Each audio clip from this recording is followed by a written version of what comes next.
আসসালামু আলাইকুম। আমরা হচ্ছে আজ থেকে 3 দিন আগে আমাদের ফ্লোর এদিকে চলে আসো, ফ্লোর ঢালাই দিই। আপনাদেরকে সেটাই দেখাবো। ফ্লোর ঢালাইয়ের পরবর্তী অবস্থা চেষ্টা করবো আমরা।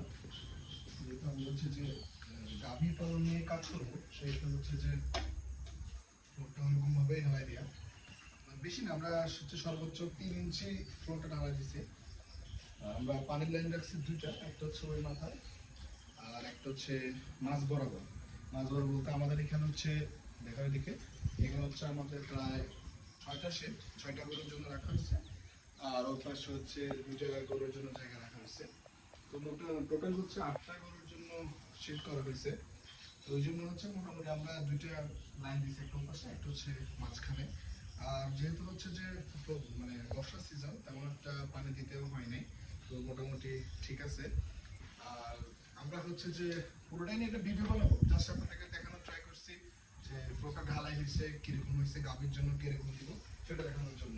এখন ফ্লোরটা একটু দেখাই, এদিকে নিচে থেকে দেখো, ফ্লোর দেখাই মানে অতটাই মানে কি বলবো, সেটা হচ্ছে যে এটা হচ্ছে মানে যেহেতু গাভী সেজন্য হচ্ছে একদম ফ্ল্যাট দিই নাই, এমনভাবে দেওয়া হয়েছে যাতে করে গাভীরে কোনো সমস্যা না হয়, অন্য গরু রাখলেও যাতে কোনো সমস্যা না হয়, এরকমভাবে করা হয়েছে।